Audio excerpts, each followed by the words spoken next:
Good morning. I'd like to welcome you this third day of March 2013 to another segment of the Nevada County Historical Society's Oral History Interviews. I'd like to start this morning by saying I'm filling in for the regular host of this series, Robert Moore, who is the Director of Oral Histories for the Historical Society. And this is a special privilege for me because of the two guests that we have today. I'm going to begin by reading a section of a document that I think is pertinent to today's discussion. After listing a number of places such as the National Hotel, Firehouse No. 1, Firehouse No. 2, Ott's Assay Office, the Cyril's Building, the words that are as follows: the historic character and distinctive architecture of such places and buildings, and of the historic district as a whole, have attracted tourists and visitors to the city in great numbers, thereby augmenting the economy and general welfare of the city and its inhabitants. The preservation of such places and buildings, and of the architectural appearance of the surrounding properties within the district, is essential to the economic and cultural life of the city. To permit a departure from the established type of architecture in the construction of new buildings or in the alteration of existing buildings within the district, and to permit the uncontrolled use of advertising signs therein, would be detrimental to the historical places and buildings and would tend to depreciate the values of all properties within the district. This is the purpose section of Ordinance Number 338, better known as the Historical District Ordinance in the City of Nevada City. And with that, I'd like to introduce today my two very special guests, Bill Weatherall, former city attorney for the City of Nevada City, and Burl P. Robinson, Jr., former city manager for the City of Nevada City. These two gentlemen, in my estimation, are probably the most influential in preserving Nevada City to retain the delightful character that it has today. Bill, I'd like to start by asking you a question. I know that you came to Nevada City in 1955. How did you manage to move up to Nevada City, or why? Well, I moved up because of Harold Berliner. He was more or less looking for a partner in law, and he found out that I was starting out in San Francisco with a firm down there, and he contacted me and asked if I would be interested in joining up with him. I said, I think I might well be, and I'll come up and see you. So I did. I came up to Nevada City 3 times, and had consultations with Burl about the job and the prospects, and I decided to come up to Nevada City and practice law. That was a decision I made. And it was a good decision. It was a good decision for you and a good decision for us. It was. We're very happy that you came. It was really good both ways. Now, it's my understanding that you became the city attorney for Nevada City in 1959? Yes. And during that time, in 1968, you crafted the Historical District Ordinance. At that time, there were no model ordinances for you to follow, so you wrote every word of that yourself. Is that correct? Yes, I think so. I think every word of it was written by me. And There was no format to go by or anything like that. Now, it was proposed you're going to have to correct me if I have my history wrong here, but I've tried to do a little research. I understand that a couple of years before, Don Fairclough had proposed it, and nothing happened of it. And then finally, Will Howard, a citizen in town, came to the city council in May of 1968 asking for an ordinance that would cover the entire town. But you talked him into you'd already talked about having just an historical area. So that was also part of your handiwork, just having the historical district rather than trying to do an ordinance that would cover the whole town. Yes. Who decided where the historical district, which buildings would be included or which area? Well, Bob Payne and Lon Cooper got together and they made a walking tour of the proposed Nevada City Historical District. And that turned out to be what happened. So Lon Cooper and Bob Payne actually walked The area? Walked the walk. Now, Burl, I'd like to ask you, just as to get you in the conversation here, was this an easy process to go through? Bob and Lon walked the district. Bill took the words and took the idea and put it into an ordinance. You were fairly new as the city manager. It was a tough time for the city. How tough was it getting an ordinance like this? Well, how tough a time it was. Once it was adopted, many people coined it not the historic district, but the hysterical district. So you had one group of people within the community that thought the city hall had lost its mind. Okay. Then you had another group that totally supported it because the council had clearly, through a series of events that took place in the city, of buildings going down that we felt were significant architecturally to Nevada City. And so because of those buildings going down and other things, as you've alluded to in asking Bill questions, it was finally getting a groundswell of enough support that such a concept at that time could gain the support of the city council. So Bill said something about there was a rollback in there originally in the ordinance, and he's talking about the signs? That's correct. The signs, the signs will come later. That the signs actually had to, and a short time later, that the signs had to go down. But initially, it ultimately was adopted without that provision. Okay, Bill. Now, to me, you've always been a gentleman. You've always seemed like you're very assertive, but in a gentlemanly way. I know that during the last final hearing, in going back and looking at the records, there was a little bit of a contentiousness between Bob Payne and yourself that night. In a Union article on talking about the day that it was adopted, it said that Bob Payne accused you of being negative and timid toward the ordinance. Do you think that was correct? You responded really vocally. Yeah, I don't think I was at all timid about it. I don't either. In your response that I read in the newspaper, it said you had already, previous to this even coming to the council, started to prepare an ordinance. So even though it was a while in the making, when it finally started to come together, you got the ordinance that you had originally thought about. Very good. Now, Burl, can you tell us a little bit what was happening in town? I said you came in at a difficult time as city manager. I know the buildings had been removed for the freeway. Can you tell us a little bit more of what was going on at that time? Well, I became city manager in June of 1965.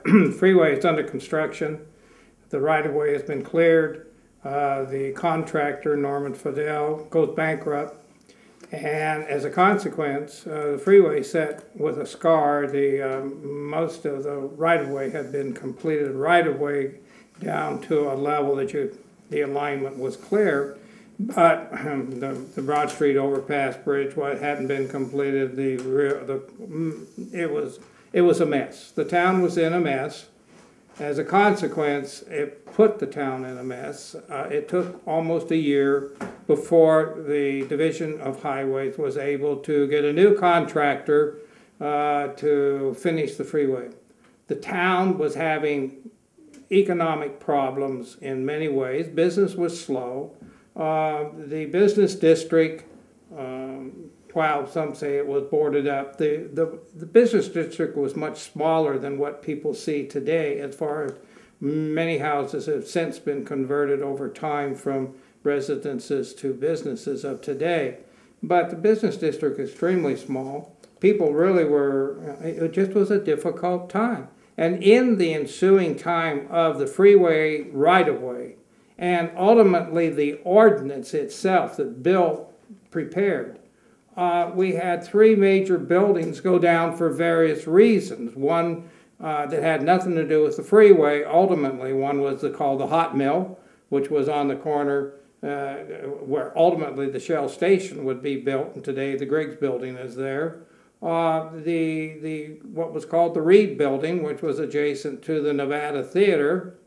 It was taken down by the owner at that time, well, I never heard it directly from her, and I knew the lady that owned it quite well, that the costs of maintaining it were just prohibitive, so she tore it down. It was an original building. And then what was called the Ice House facilities was also torn down. And those three buildings going, the question became in the minds of a lot of people, how much of this town is just going to be torn down of that original architecture that was a blessing for Nevada City? So as those buildings were added to the problem, it gave more credence to what Bill has alluded to in the development of the ordinance. And even with the ordinance, it was a matter that Bob Payne had coined the term, Nevada City's future was in the preservation of its past. And that was on the wall of the City Hall. And it became apparent that anyone that could really think this through, that if Nevada City kept it up, there was going to be nothing to come to Nevada City to see. Well, it sounds like maybe the ordinance did its work. If we look at, we're almost 45 years. In September, it'll be 45 years. It was adopted August 12th of 1968 and became effective September 12th, 1968. So we're coming up on the 45th anniversary. And looking at town today and the restoration, the preservation that's taken place, and the active tourist trade that we have and the businesses that are downtown, it seems like it worked. Would you say that there's one area that was harder to enforce than another? But within the district, it became apparent that something had to happen to the signs. And that we had signs that were totally out of keeping, and yes, neon signs. So once that was introduced, then Bill, in crafting that ordinance, put in the rollback. And signs, as new signs went up in conformance with the ordinance and to size that was in the ordinance, that was all fine. But the day was coming when a few signs did not get altered and the signs had to come down. And fortunately, and I think it's an attest to Bill's ability in crafting an ordinance, you've asked, did we have any people challenge the ordinance, it or the sign ordinance, the original historic ordinance. Never did anyone file any type of a petition, legal action against the city. We may have been threatened by people that said, by golly, if I don't get my sign, I'm going to sue. Well, I've often told people, well, then get in line. I hear that almost every day on some issue in the town. But at any rate, the ordinance was well drafted by Bill, both the historic and then the sign. And when fortunately, through a series of events, the main one was on the building of the bank club. And when the bank club sign went down, there was about 3 or 4 others that went down immediately thereafter. And thankfully, the city was never put in a position of having to go to anyone and say, you know, you violate in violation of the ordinance as set out by the moratorium time that you have, and therefore you got to do something, because everybody complied. And thankfully, we never had to test the ordinance on the other side by the city taking action against anybody.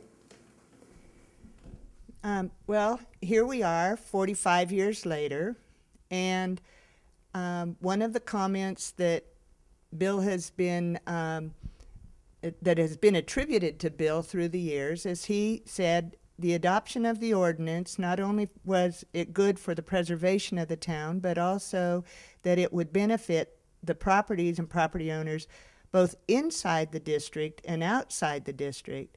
And that seems to be the case now? And do you think that this ordinance was a success, looking back 45 years on it? Well, I think, and I indicated with Bob Payne, and we had that little note on our little plaque that said, you know, the Nevada State's future was on preservationist past. I think that unquestionably, that as the word hysterical, and hysterical ordinance seemed to me to drift away at city council meetings and other meetings shortly after the signs were taken down. Because there was a lot of people that were fixing their buildings up to be in conformance with the ordinance, including signs.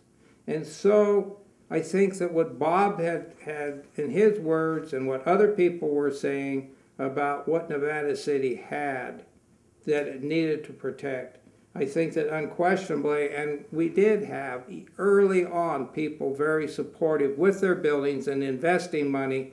And fortunately, along with this period of time, the city gets the money to do the Downtown Betterment Project, which was an amazing project if you consider how broke the city was at the time, and yet was able to get an Economic Development Administration grant. In those days, and today it doesn't sound like a lot of money, but it was a $240,000 project, which did the undergrounding of the utilities, and the gas lights were put in. And people, I think I could use the term, were almost shocked by how did the city, you know, betting on itself that it could fix itself up, the rebuilding of Broad Street and what have you, and the parking lots behind the National Hotel and on Nevada Street, restoration of the South Yuba Canal building, that all added to the ordinance that that was in keeping and made Nevada City the rich community that it is today, rich by its heritage. And I believe that the property values, unquestionably, based on certainly what properties were going for before the meltdown here of very recent years in real estate, that property values were, people did very well by those that were in keeping. In fact, in many of the ads, even in today's world, if you know the same building on the same corner in Nevada City is worth X% more than the same building on the same corner in our adjacent community of Grass Valley. And that's not saying anything negative about Grass Valley in any way, shape, or form. It's just a matter that I've seen real estate ads that literally say that, you know, this is on my property or whatever. So I think, yes, it's most advantageous that the city chose that route rather than try to become modernistic. Now, I'm going to kind of go in a little bit different direction here. I know that when Will Howard first brought the ordinance or the idea of an ordinance up to the city council, his idea was to protect Victorian, Gold Rush, and Frontier Western. Those were the 3 terms that he used. And when you look at the ordinance today, and a part of our everyday vocabulary in Nevada City now is mother lode style architecture. Bill, you invented that word. Do you remember how you came up with that particular term? Well, yes, I remember that pretty well. The idea of calling it Mother Lode style architecture was based upon the fact that that was the type of architecture that was a term used by people generally who had in mind the creation of an ordinance of that kind. It was something that they thought of, and it was more commonly used and understood in that sense than any other expression that could be used.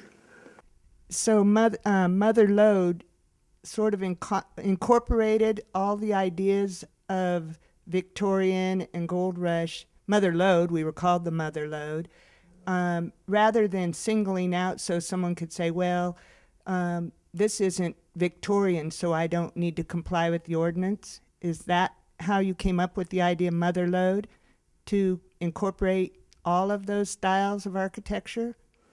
Well, that may be one interpretation. You could say that if you wanted to. We're lucky that Mother Lode stuck, because it is a common term now, and I think it's being used in other areas, Yes. just as your ordinance became a model for other historic districts. That's right. So you were on the cutting edge there, before your time. Yeah, before our time. Well, I'd like, speaking of time, I guess, do you have any other thoughts or comments you'd like to share today on this topic? Yes, I want to, if we're getting to indicate, as the city manager, and what Bill has alluded here to, I want to make it real clear that Bill did a masterpiece at the time with a governmental ordinance. It was never challenged legally. He had, as it's been pointed out, there's the League of California Cities that you could go to, attorneys can go to get drafts from other communities. Bill didn't have that resource available because no one had ever written such an ordinance before. So he was on the cutting edge, yes, and I want him to know, and I want this tape to show what he had accomplished literally on his own. And when you come to, and it's unquestionable that what is said about those who provide him with information, be it Lon Cooper and Bob Payne, walking the district, etc., and this is true, Bill was giving little scraps of paper. I say little scraps of paper. There were lots of pieces of paper that Bill was given, including the proposed historic district. And from that, he was to draft something that would stand up. And I think that all of those people that were involved, we mentioned two, there were other people who were involved, maybe a lesser amount or greater amount, but the ones who were concerned about it at this time had come forward with little ideas. Bill was able to take those ideas and draft them into the ordinance that has stood the test of time, and which I've already alluded to, and was never challenged by anyone.